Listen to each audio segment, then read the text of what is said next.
আজকের এই ভিডিওটাতে আমি তোমাদেরকে দেখাবো যে কারেন্ট অ্যাফেয়ার্স কোথা থেকে পড়া উচিত, কিভাবে পড়া উচিত। কারণ আমাদের ব্যাংকিংয়ে মেনলি কারেন্ট অ্যাফেয়ার্সই আসবে। তোমরা ব্যাংকিংয়ের যে কোনো এক্সামই দাও না কেন, সেখানে কারেন্ট অ্যাফেয়ার্সের একটা বিশাল বড় ওয়েটেজ থাকে। এবং যবে তোমাদের মেন্সের এক্সাম হবে, সে আইবিপিএস পিওই হোক, আইবিপিএস ক্লার্কই হোক, আরআরবি পিওই হোক, আরআরবি ক্লার্কই হোক, যাই এক্সাম হোক না কেন, তোমাদের লাস্ট 3 মাসের কারেন্ট অ্যাফেয়ার্স যদি তোমরা খুব ভালো করে পড়ে যাও, তাহলে তোমাদের কোনো কোশ্চেন আটকাবে না। ম্যাক্সিমাম কোশ্চেন লাস্ট 3 মাসের কারেন্ট অ্যাফেয়ার্স থেকেই আসে। তো আজকের এই ভিডিওটাতে তোমাদেরকে এখানে দেখিয়ে দেবো যে কীভাবে কারেন্ট অ্যাফেয়ার্স পড়তে হবে। সবার ফার্স্টে তোমরা গুগলে যাবে। দেখো আমি যেরকম এখানে গুগলে গেছি এবং গিয়ে আমি লিখেছি কারেন্ট অ্যাফেয়ার্স বলে যে মাসটার জন্য তুমি পড়তে চাও। যেমন আমি এখানে শুধু মার্চ টাইপ করেছি, তাহলে মার্চ 2023 এবং তার পাশে লিখবে অ্যাফেয়ার্স ক্লাউড বলে। ঠিক আছে, এটা তোমরা গুগলে সার্চ করবে এবং সার্চ করে তোমরা এখানে সার্চ অপশানে যাহা তো ক্লিক করবে, তোমাদের এখানে কারেন্ট অ্যাফেয়ার্স মার্চ 2023 বলে চলে আসবে অ্যাফেয়ার্স ক্লাউডের ওয়েবসাইটে। ঠিক আছে, অ্যাফেয়ার্স ক্লাউডের ওয়েবসাইট, এখানে তোমরা ক্লিক করবে এবং ক্লিক করলে দেখতে পাবে যে তোমরা এখানে মার্চের সমস্ত কারেন্ট অ্যাফেয়ার্স একদম ফ্রিতে পেয়ে যাবে তোমরা। ঠিক আছে, কোনো তোমাদের এখানে সাবস্ক্রিপশন নিতে হবে না, নাথিং। তো দেখো এখানে মার্চের সমস্ত প্রত্যেক দিনের কারেন্ট অ্যাফেয়ার্স তোমরা এখানে পেয়ে যাবে। দেখো দেখতে পাচ্ছ এখানে current affairs March 2023 PDF download. তো এইখানে পিডিএফ ডাউনলোড করারও কোনো দরকার নেই, তোমরা এখানে ডিরেক্ট এই ভিডিও এগুলো যেগুলো আছে এগুলো দেখার দরকার নেই, তোমরা নিউজে চলে যাবে। দেখো এখানে 1 মার্চ, 2 মার্চ, 3 মার্চ, 4 মার্চ বলে আপ টু একদম 31 মার্চ অবধি আছে।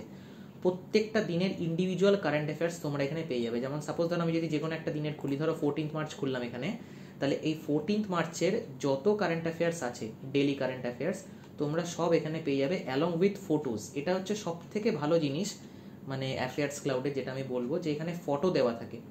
তো এই ফটোর থেকে তোমরা এখানে ডিরেক্ট দেখতে পাবে। তারই সাথে সাথে তোমাদের এখানে অনেক এক্সট্রা ইনফরমেশনও লেখা থাকে। দেখতে পাবে যে যে জিনিসগুলো ইম্পর্টেন্ট সেগুলো তোমাদের এখানে বোল্ডে লেখা থাকবে। যেমন এখানে দেখো বোল্ডে লেখা আছে, এইখানেও দেখো বোল্ডে লেখা আছে। তো এই সমস্ত জিনিসগুলো তোমরা এখানে বোল্ডে পেয়ে যাবে। আর তারই সাথে সাথে তোমাদের এখানে ছবিও দেওয়া থাকে। দেখতেই পাচ্ছ প্রত্যেকটা নিউজের এগেনস্টে তোমরা একটা করে এখানে ছবি দেখতে পাবে, যেটা আমাদের কি করে, মেমোরিতে রিটেন করতে খুব সাহায্য করে। যে কোনো জিনিস যখন আমরা পড়ি, তো সেই জিনিসগুলো আমাদের মেমোরিতে রিটেন করতে খুব সাহায্য করে। এবার বেসিক্যালি দেখো আমরা পড়বো কীরমভাবে। তো ধরো আমি সাপোজ এখান থেকে কিছু একটা তুললাম, ধরো আমি এখান থেকে ধরো সাপোজ 1 মার্চেরই তুলছি কারেন্ট অ্যাফেয়ার্স। তো 1 মার্চে যখন আমরা এখানে কারেন্ট অ্যাফেয়ার্স তুলবো, তো 1 মার্চের এগেনস্টে দেখো তোমার এখানে অনেকগুলো কারেন্ট অ্যাফেয়ার্স তুমি এখানে পেয়ে যাবে। যেমন এইখানে একটা কারেন্ট অ্যাফেয়ার্স পেলে দেখো তার এগেনস্টে এখানে একটা ফটো আছে, তারপরে কিছু জিনিসপত্র নিচে লেখা আছে। যে যে জিনিসগুলো ইম্পর্টেন্ট সেগুলো দেখো বোল্ড করে লেখা আছে, এখানে ব্ল্যাক কালারে বোল্ড দিয়ে লেখা আছে এখানে। ঠিক আছে, সেরকমই তারপরে একটা নেক্সট এখানে এটা কারেন্ট অ্যাফেয়ার্স আছে, তারপরে এটা 3 নম্বর কারেন্ট অ্যাফেয়ার, এটা 4 নম্বর কারেন্ট অ্যাফেয়ার। এইভাবে দেখো আমাদের পরপর কারেন্ট অ্যাফেয়ার্সগুলো আছে। এবং সবচেয়ে সুন্দরভাবে এবং সবথেকে গুড এক্সপ্লেনেশন যদি কোনো ওয়েবসাইটে থাকে, বিশেষ করে ব্যাংকিংয়ের ক্ষেত্রে, তো সেটা হচ্ছে অ্যাফেয়ার্স ক্লাউড। অ্যাফেয়ার্স ক্লাউড ছাড়া অন্য কোনো সোর্স তোমায় ফলো করতে হবে না। তুমি একদম ব্লাইন্ডলি যদি অ্যাফেয়ার্স ক্লাউড ভালো করে ফলো করো, তাহলে তোমার মানে সব কারেন্ট অ্যাফেয়ার্স তুমি করতে পারবে, একটাও আটকাবে না। তো আমি তোমাদেরকে একটুখানি জাস্ট টাচ করে করে দিই, ঠিক আছে, যে কীরমভাবে অ্যাকচুয়ালি পড়া উচিত। ধরো সাপোজ আমি আজকে এই 1 মার্চ আমি ধরো নিলাম এখানে। ঠিক আছে, তো দেখতেই পাচ্ছ তোমরা 1 মার্চের এখানে একদম যে ফার্স্ট নিউজটা, সেটা এখানে কি বলেছে দেখো, PM inaugurates and lays foundation stone of multiple developmental projects of Shivamogga and Belagavi in Karnataka. তার মানে পিএম নরেন্দ্র মোদী কী করেছে, প্রচুর ডেভেলপমেন্টাল অথবা মাল্টি ডেভেলপমেন্টাল কিছু প্রজেক্ট করেছে। কোথায় না, শিবামোগ্গা যেটা কিনা কর্ণাটকাতে, এবং বেলাগাভি যেটাও কর্ণাটকাতে। ঠিক আছে, তো দেখো এখানে কি লিখেছে, বলছে এখানে একটা টাইম দিয়ে দিয়েছে। এখানে মেন ইম্পর্টেন্ট জিনিস হচ্ছে যেটা এখানে সে করেছে আর কি, পিএম নরেন্দ্র মোদী যেটা করেছে এখানে, যে শিবামোগ্গাতে এবং বেলাগাভি কর্ণাটকাতে, সেখানে হচ্ছে টোটাল খরচা যেটা আসছে সেটা হচ্ছে 3600 crore। This is very important. কত টাকা টোটাল খরচা হচ্ছে দেখো, মাউসের পয়েন্টারটা যেখানে আমি দিয়েছি সেইটা হচ্ছে ইম্পর্টেন্ট, 3600 crore। তোমাদের একদম ডিরেক্ট কোশ্চেন দেবে, এবং ব্যাঙ্কিংয়ে তোমাদের একদম ডিরেক্ট কোশ্চেন আছে। ওরকম কিছু আসবে না যে তোমাদেরকে ঘুরিয়ে ফিরিয়ে, যেরকম ইউপিএসসির কোশ্চেন পেপার হয় ওরকম কোশ্চেন কখনো ব্যাঙ্কিংয়ের কারেন্ট অ্যাফেয়ার্সে আসবে না। তোমাদের ডিরেক্ট একদম ফ্যাকচুয়াল জিনিসই জিজ্ঞেস করবে যে অ্যাকচুয়ালি শিবামোগ্গা অথবা বেলাগাভিতে কত টাকা খরচা হয়েছে। তাহলে এটা কত টাকা খরচা হয়েছে, 3600 crore এখানে খরচা হয়েছে। এবার দেখো তারই সাথে সাথে সে শিবামোগ্গা এয়ারপোর্টটাও তৈরি করেছে, যেটা একটা নতুন এয়ারপোর্ট। তাহলে শিবামোগ্গা এয়ারপোর্টটা সেটা কোথায়, কর্ণাটকাতে, এবং তার জন্য টোটাল খরচা কত হয়েছে দেখো লেখা আছে 450 crore, এবং এটা বোল্ডে লেখা আছে, মানে এটা ইম্পর্টেন্ট। তো এবং তারপরে দেখো এখানে আরও অনেক কিছু জিনিসপত্র লেখা আছে। তো এখানে দেখো রিড ফুল নিউজ বলে এখানে একটা অপশন আছে, এটা তোমরা ক্লিক করবে এখানে। তো যাহা তক তোমরা এখানে রিড ফুল নিউজ, তো এখানে এই নিউজটার ব্যাপারে সমস্ত ইনফরমেশন তোমরা এখানে পেয়ে যাবে। তো আমরা আস্তে আস্তে পড়ি এই জিনিসটা। প্রথমে এখানে বলে দিয়েছে কত না, এখানে 3600 crore খরচা করেছে কোথায়, শিবামোগ্গা কর্ণাটকাতে। তারই সাথে সাথে শিবামোগ্গা এয়ারপোর্ট বানিয়েছে, যেটার ওপর কস্ট এসছে 450 crore। আচ্ছা, তারই সাথে সাথে দেখো এই শিবামোগ্গা এয়ারপোর্টটা হচ্ছে 9th domestic airport in Karnataka. এটা দিতে পারে, এটা ইম্পর্টেন্ট। এটা ইন্টারন্যাশনাল এয়ারপোর্ট না, এটা ডোমেস্টিক এয়ারপোর্ট, ঠিক আছে।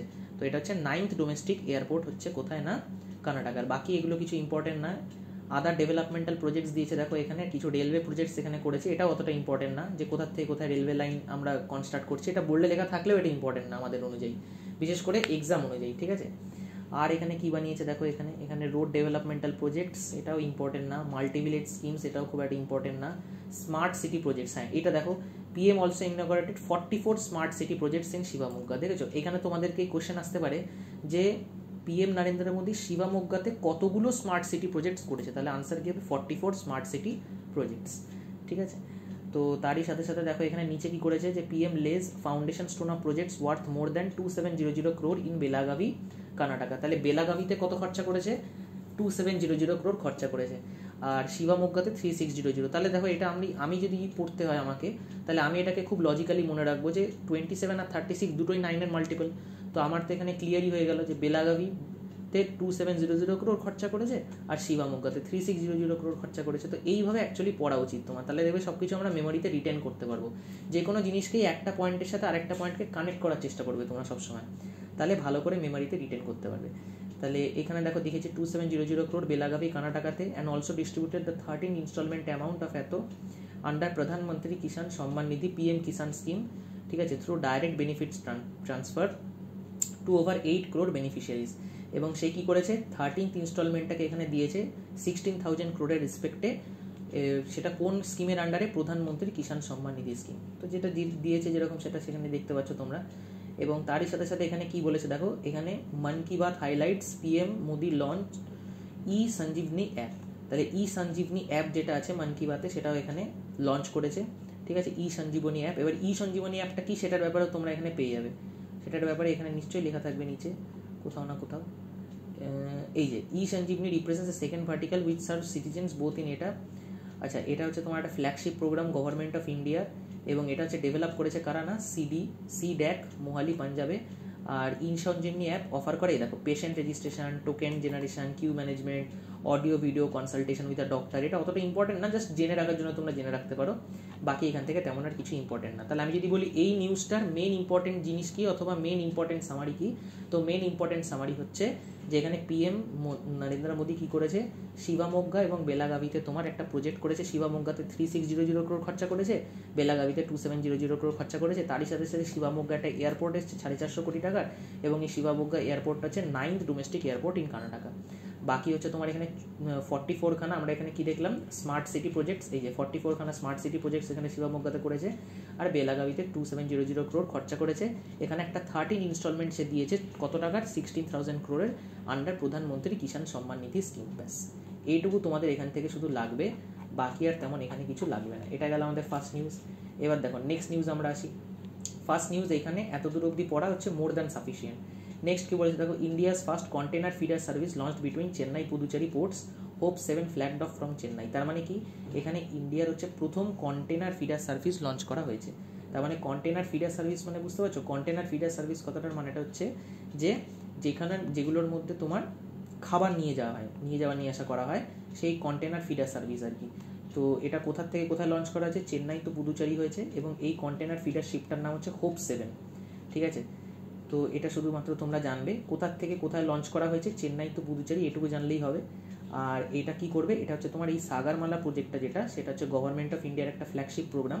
তো সেটার জন্যই তোমার এই জিনিসটাকে লঞ্চ করা হয়েছে। বা সাগরমালা প্রজেক্ট কি দেখো, সেটার ব্যাপারে তোমরা এখানে নিচে পেয়ে যাবে। এই দেখো সাগরমালা প্রোগ্রাম, দেখেছো। এই জন্যই আমার এই জিনিসটা তো ভালো লাগে এই ওয়েবসাইটের, যে তোমরা সমস্ত ইনফরমেশান এখানে খুব ইজিলি পেয়ে যাবে। দেখো বলেছে Sagarmala programme is the ministry of shipping flagship initiative to encourage port led development in India, ঠিক আছে। তার মানে কি, পোর্ট লেড ডেভেলপমেন্ট মানে হচ্ছে তোমার যে জলের কাছাকাছি যে আমাদের যে পোর্টসগুলো আছে, আমাদের যে মেরিটাইম যে ট্রেড রুটগুলো আছে, সেখানে ডেভেলপমেন্ট করার জন্য সাগরমালা প্রোগ্রামটা করা হয়েছে। এবং তার জন্য তো ফিডার লাগবেই তোমার, ঠিক আছে। বিভিন্ন তোমার মেরিন যে অ্যানিমালসগুলো আছে তাদেরকে ফিড করতে হবে, তাদেরকে দেখাশোনা করতে হবে, তাদের ওপর ধরো ট্রেড হবে। তো সেই জিনিসগুলোর ওপরই তোমার এখানে ফিডার নিয়ে এসছে, এবং সেই ফিডারটার নামই হচ্ছে hope 7।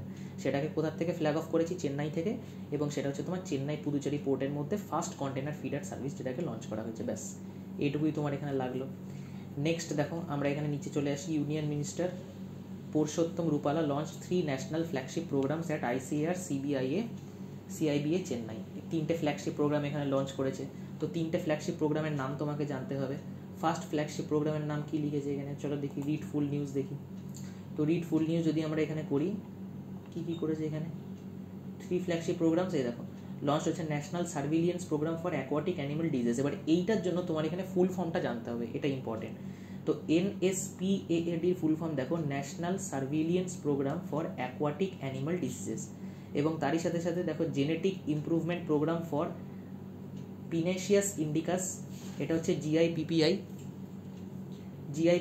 And laying the foundation stone for Indian white shrimp breeding and improvement facility, এটা এখানে দিয়েছে। এই 3খানা তোমার এখানে ফেজ দিয়েছে, রাইট। তাহলে NSPAAD এটা হচ্ছে প্রথম প্রোগ্রাম, GIPPI এটা হচ্ছে সেকেন্ড প্রোগ্রাম, আর 3 নম্বরটা হচ্ছে Indian white sheep breeding and improvement facility. এটা হচ্ছে 3টে প্রজেক্ট যেটা এখানে লঞ্চ করা হয়েছে, ঠিক আছে। এই 3টের ফুল ফর্ম কিন্তু তোমাদের এখান থেকে আসতে পারে, বাকি এগুলো অতটা ইম্পর্টেন্ট না।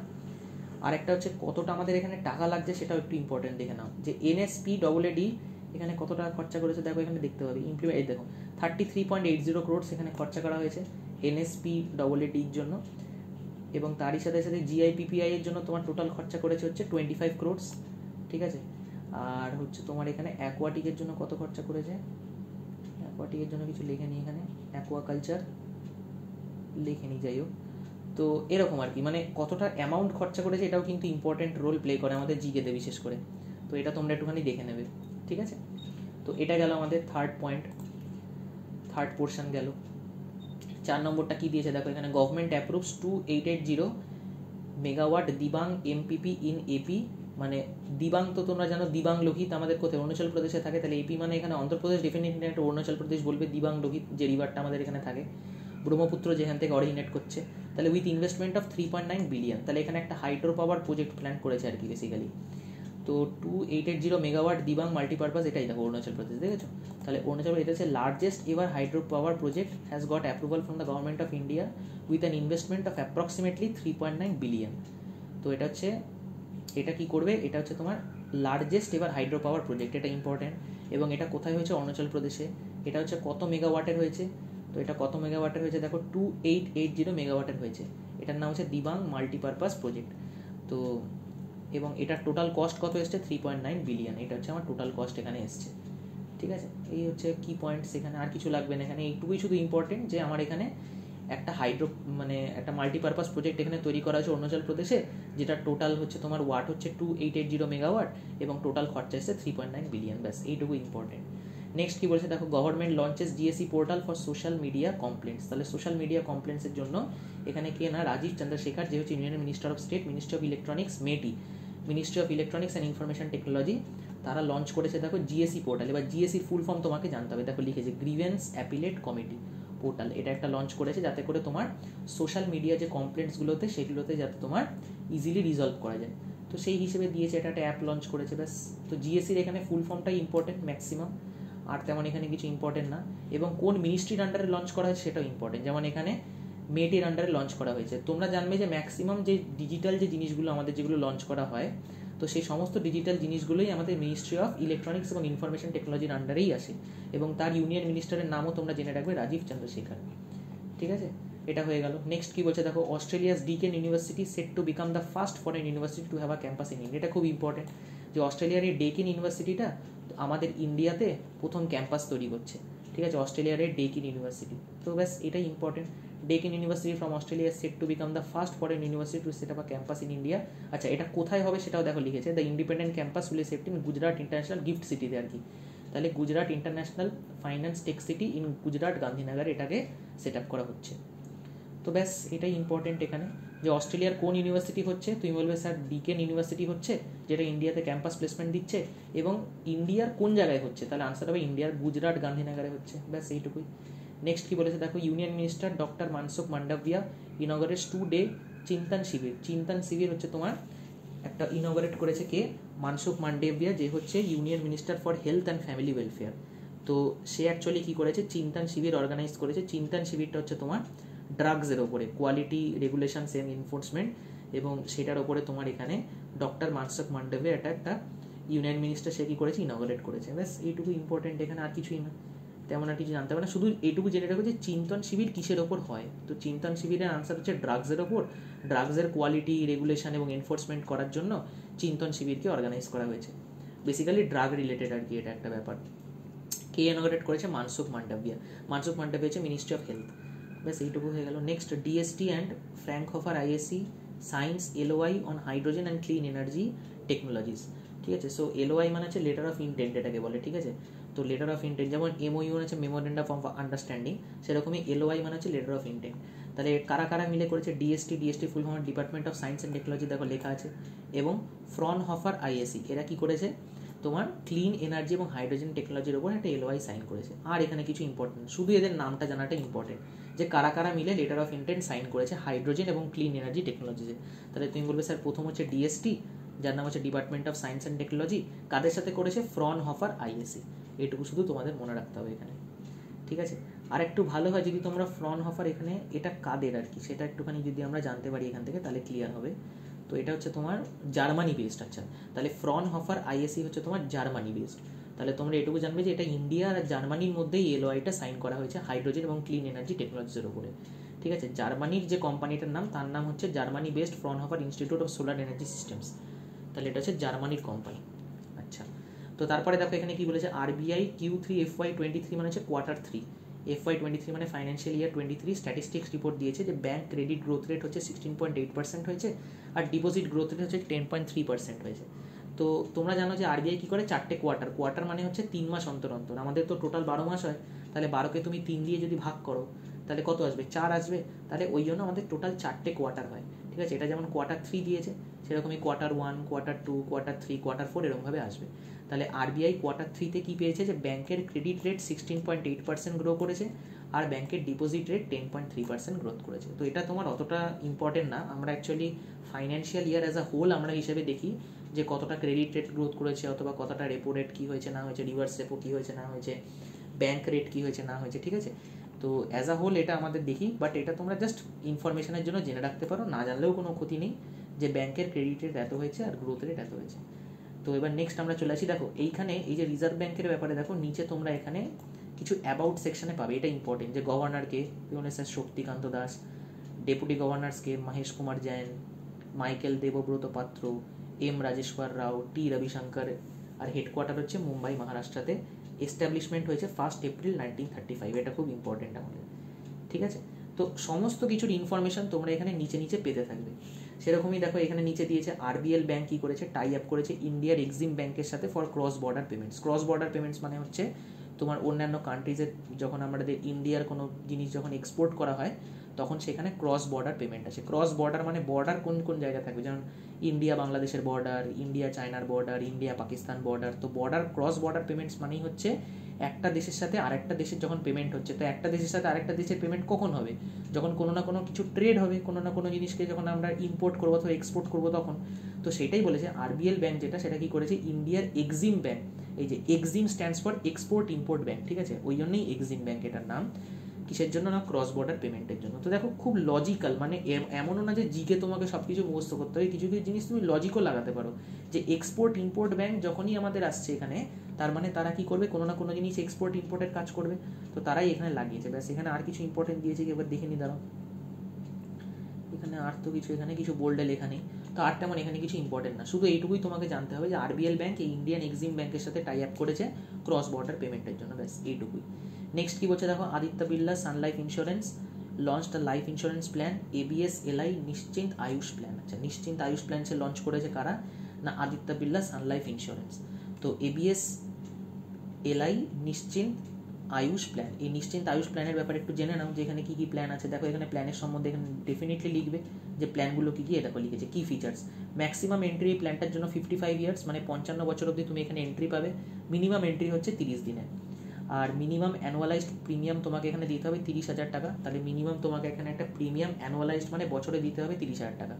আর প্রিমিয়াম পেমেন্ট টার্ম অপশান এখানে আছে 6 বছরে, 8 বছরে, 10 বছরে, 12 বছর। তুমি এরকম প্রিমিয়াম অপশান চুজ করতে পারো যে 6 বছর ধরে আমি প্রতি বছর 30,000 টাকা করে দেবো মিনিমাম, অথবা 8 বছর ধরে প্রত্যেক বছর 30,000 টাকা করে দেবো, অথবা 10 বছর নেবো প্রত্যেক বছর 30,000 টাকা করে দেবো। তো যত তুমি বেশি পিরিয়ডের জন্য করবে, যত তুমি বেশি টাইমের জন্য করবে, তত তুমি বেশি সাম তুমি এখানে প্ল্যানে পেতে পারবে, ওই প্ল্যানের আন্ডারে আসবে। এবং এখানে তলায় লিখেছে দেখো, the minimum some assured under this plan is 3 lakh rupees. তাহলে মিনিমাম তুমি এখানে 3 লাখ টাকা তো পাবেই পাবে। তো এটাই বলে দিয়েছে, আর এখানে অন্য তেমন কিছু বলেনি এখানে, আর কিছু এখানে নেই। ঠিক আছে, নেক্সট এখানে দেখো, এটা তোমরা জানতে পারো যে আদিত্য বিড়লা সান লাইফ ইন্স্যুরেন্সের তোমার হেডকোয়ার্টার কোথায়, এবং এর চিফ এক্সিকিউটিভ অফিসারকে, সিইওকে কমলেশ রাও। নাও জানতে পারো, এটা অতটাও ইম্পর্টেন্ট না। ঠিক আছে, প্রাইভেট ব্যাংক অতটা আমাদের এখানে দরকার পড়বে না। নেক্সট কি আসছে দেখো, Bharatiya AXA life insurance and Unity bank form bank assurance partnership. Bank assurance মানে হচ্ছে ব্যাংক প্লাস ইন্স্যুরেন্স, মানে তুমি এখান থেকে কী পাবে, তুমি এখান থেকে ইন্টারেস্টও পাবে এবং তার সাথে সাথে তুমি এখানে ইন্স্যুরেন্সও পাবে। তো ব্যাংক অ্যাসিওরেন্স মানে হচ্ছে তাই। তো এখানে দেখো, ভারতীয় এক্সা লাইফ ইন্স্যুরেন্স তারা কি করেছে, একটা ব্যাংক অ্যাসিওর পার্টনারশিপ করেছে কাদের সাথে, ইউনিটি স্মল ফাইন্যান্স ব্যাংকের সাথে। ঠিক আছে, আর এখানে তেমন কিছু ইম্পর্টেন্ট তো লেখা দেখছি না, রাইট। তাহলে শুধু এইটুকু তোমাকে জানতে হবে যে ভারতীয় এক্সা লাইফ ইন্স্যুরেন্স এবং ইউনিটি ব্যাংক তারা কি করেছে, একটা ব্যাংক অ্যাসিওরেন্স ফর্ম করেছে, একটা পার্টনারশিপ তারা ফর্ম করেছে, ব্যাস এইটুকুই।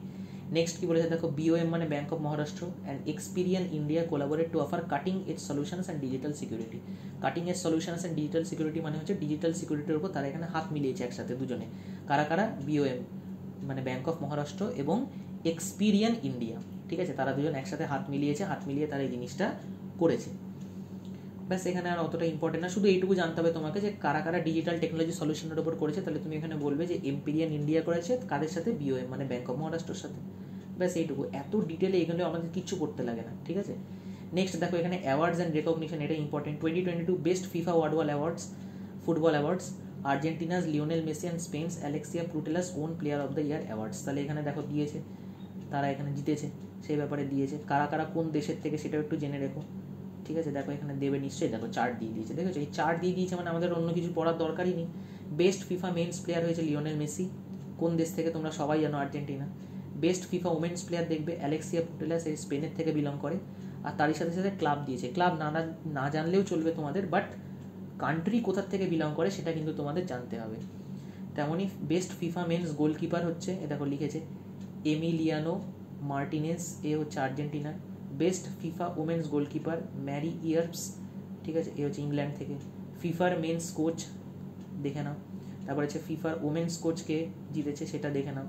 ঠিক আছে, the best FIFA Puskas award আর the best FIFA fan award Argentina ফ্যান্সরা জিতেছে। The best FIFA fair play award, ঠিক আছে, লুকা লোচোস্কিভিলি, এ হচ্ছে জর্জিয়ার। এই ব্যাস, এই চার্টটা তোমরা একটুখানি মনে রাখো। এই চার্টের মধ্যেও বেশি ইম্পর্টেন্ট হচ্ছে মেনে কে জিতেছে, ওমেনে কে জিতেছে, গোলকিপারে কে জিতেছে, মেন আর ওমেন, এবং কোচের আন্ডারে কে জিতেছে। আর এই ফ্যান অ্যাওয়ার্ডটাও ইম্পর্টেন্ট, আর একটা ফেয়ার প্লে অ্যাওয়ার্ডটাও ইম্পর্টেন্ট। ঠিক আছে, তো এই জিনিসটা তোমরা একটুখানি এখানে কিন্তু মাথায় রেখো। তারপরে দেখো এখানে বলেছে ফর্মার বিউরোক্র্যাট শৈলেশ পাঠক অ্যাপয়েন্টেড অ্যাজ এফআইসিসিআই সেক্রেটারি জেনারেল। এখানে শুধু তোমাকে জানতে হবে যে কে এফআইসিসিআই জেনারেল সেক্রেটারি জেনারেল ছিল, অ্যাপয়েন্ট হয়েছে। তাহলে আনসার করবে তুমি শৈলেশ পাঠক। কাকে রিপ্লেস করেছে সেটাও জানবে। দেখো এখানে ডেফিনেটলি রিপ্লেসমেন্ট লিখবে। এই দেখো শৈলেশ পাঠক সাকসিডস দিলীপ ছেনয়, তার মানে আগে দিলীপ ছেনয় ছিল, who stepped down as the secretary general of FICCI in October 2021। তাহলে দিলীপ ছেনয় সরে গেছে, তার বদলে এসছে শৈলেশ পাঠক। ঠিক আছে, এফআইসিসিআই ফিকির সেক্রেটারি জেনারেল হয়ে। এবার দেখো এখানে লিখেছে ফিকির ফুল ফর্ম কি, federation of Indian chambers of commerce and industry. এটার প্রেসিডেন্টের নাম তোমরা এখানে দেখতে পাবে, এটার হেডকোয়ার্টার কোথায় সেটা দেখতে পাবে। ঠিক আছে, তো এখানে সব ইনফরমেশনই তোমরা এখানে পেয়ে যাবে, খুব ভালো এখানে মানে ওয়েবসাইটটা। তোমরা যদি ভালো করে পড়ো তাহলে একটাও কারেন্ট অ্যাফেয়ার্স মিস যাবে না। যেমনভাবে তোমাদেরকে এখানে বলে দিচ্ছি সেরকম অনুযায়ী তোমরা যদি রেগুলার বেসিসে পড়ো তাহলে তোমাদের একটাও কারেন্ট অ্যাফেয়ার্স মিস হবে না। সেরকমই দেখো PepsiCo appoints Ranveer Singh as brand ambassador. PepsiCo কাকে অ্যাপয়েন্ট করেছে ব্র্যান্ড অ্যাম্বাসেডার হিসেবে? তোমার আনসার হবে রণবীর সিং। এবং কোন ক্যাম্পেন, এই যে ট্যাগলাইন দেখো দিয়েছে আবার রাইজ আপ বেবি বলে। ঠিক আছে, তাহলে এই ট্যাগলাইনের আন্ডারে রণবীর সিংকে অ্যাপয়েন্ট করা হয়েছে অ্যাজ পেপসিকোর ব্র্যান্ড অ্যাম্বাসেডার। তার সাথে সাথে দেখো তোমাকে সায়েন্স অ্যান্ড টেকনোলজি কী লিখেছে এখানে, ISRO successfully conducts flight acceptance hot test of CE-20 cryogenic engine for Chandrayaan 3। তাহলে ইসরো কী করেছে, একটা সাকসেসফুলি একটা ফ্লাইট টেস্ট, একটা হট টেস্ট করেছে। কোন ইঞ্জিনের জন্য? CE-20 cryogenic engine. কোন মিশনের জন্য? চন্দ্রয়ান 3। তোমাদেরকে এখানে দিতে পারে যে এই টেস্টটা কোন মিশনের জন্য করা হয়েছে, তাহলে আনসার কী হবে? চন্দ্রয়ান 3 হবে আনসার। আচ্ছা, এটা কোন স্টেজের জন্য করেছে দেখো, এটা পাওয়ার করবে LVM3 মানে লঞ্চ ভেহিক্যাল মার্ক 3 কে পাওয়ার করছে এটা, ঠিক আছে, সেটার ব্যাপারে এখানে লিখেছে ছোটোখাটো করে, যেগুলো যেগুলো বোল্ডে আছে সেগুলো সেগুলো একটু দেখে নেবে, পড়ে নেবে।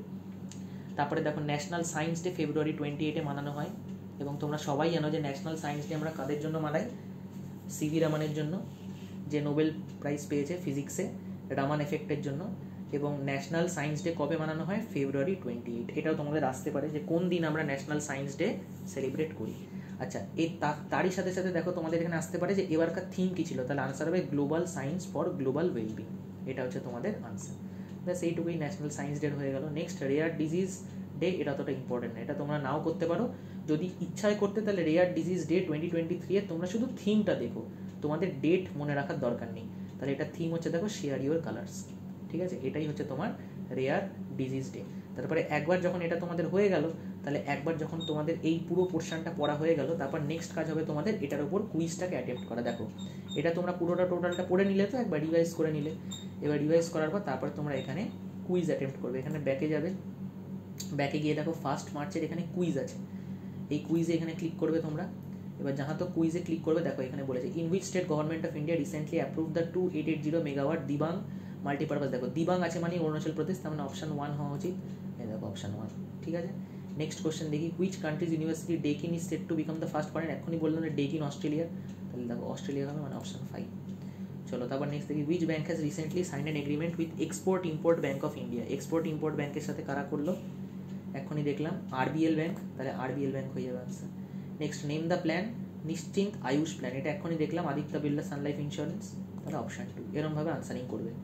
With small finance bank recently entered into bank assurance partnership with Bharti AXA life insurance, এটা দেখলাম হচ্ছে তোমার কি ইউনিটি স্মল ফাইন্যান্স ব্যাংক বোধহয় নাকি, হ্যাঁ ইউনিটি স্মল ফাইন্যান্স ব্যাংক, ঠিক আছে। দেখো আমি তোমাদেরকে একবার পড়াচ্ছি, সেইটার থেকেই আমারও দেখো পড়া হয়ে গেল বেসিক্যালি। তো name the bank that has recently partnered with Experian India, কোন ব্যাংকটা পার্টনার করেলো, ব্যাংক অফ মহারাষ্ট্র বোধহয়, ব্যাংক অফ মহারাষ্ট্র, ঠিক আছে, এটা পার্টনার করলে এক্সপেরিয়েন ইন্ডিয়ার সাথে। Next Argentina footballer dash was best FIFA men's player, কে লিওনেল মেসি, সেটা আমরা দেখলাম। এবং Alexia Putellas footballer from Spain, আমরা এখনই দেখলাম না, লিওনেল মেসি, তাহলে স্পেন হবে, অপশন 3 হবে আনসার, অপশন 3 আনসার হয়ে গেল। Next who was recently appointed as secretary general of, এই যে ফিকির এখনই দেখলাম শৈলেশ পাঠক, তাহলে option 3। Next question number 9, in February 2023 Indian space research organisation conducted the flight acceptance hot test, এই যে কোন মিশনের জন্য, এখনই তোমাদেরকে বললাম কোন মিশনের জন্য ইম্পর্টেন্ট, তো এখানে কী হবে, চন্দ্রয়ান 3 হয়ে যাবে আনসার, তাহলে অপশন 1। নেক্সট বলেছে when was the rare disease day observe across the globe with the theme of share your colours, এটা অতটা ইম্পর্টেন্ট না, রেয়ার ডিজিজ ডে জেনারেলি তোমাদের দেবে না যে কোন দিনে হয়, এটা থিমটা ইম্পর্টেন্ট, শেয়ার ইউর কালার্স কোন দিনে, এটা 28শে ফেব্রুয়ারি নাকি, 28শে ফেব্রুয়ারি। ন্যাশনাল সায়েন্স ডেটা ছিল আর 28শে ফেব্রুয়ারি ছিল না যে 28শে ফেব্রুয়ারি লাগালাম, তাহলে এটাই হচ্ছে আনসার। দেখো তাহলে 10খানা তোমরা কুইজও এখান থেকে পেয়ে যাচ্ছ, এবং তারই সাথে তোমরা এখান থেকে পুরো টোটাল কারেন্ট অ্যাফেয়ার্সটা একদিনে তোমরা পেয়ে গেলে, এটা হচ্ছে তোমাদের বেসিক্যালি ডেলি কারেন্ট অ্যাফেয়ার্স। এবার এরকমই তোমাদের 2 মার্চের পড়তে হবে, 3 মার্চের, 4 মার্চের, 5th and 6th 7th 8th, এরকমভাবে তোমরা যদি পুরো টোটাল 31 মার্চ অবধি ভালো করে পড়ো, তাহলে মার্চের টোটাল কারেন্ট অ্যাফেয়ার্স তোমাদের কমপ্লিট হবে, ঠিক আছে। সেই জন্য তোমাদের ডিটেলে খুব ভালো করে ধীরে ধীরে পড়তে হবে, ওরকম করে তাড়াহুড়ো শুধু শর্ট নোটস আমি নিলাম ওরকমভাবে তোমরা কিচ্ছু কমন পাবে না। এরকমভাবে ডিটেলড ওয়েতে তোমরা যদি পড়ো, তাহলে সব কিছু জিনিসই তোমরা কমন পাবে, এবং লাস্ট 3 মাসের করলেই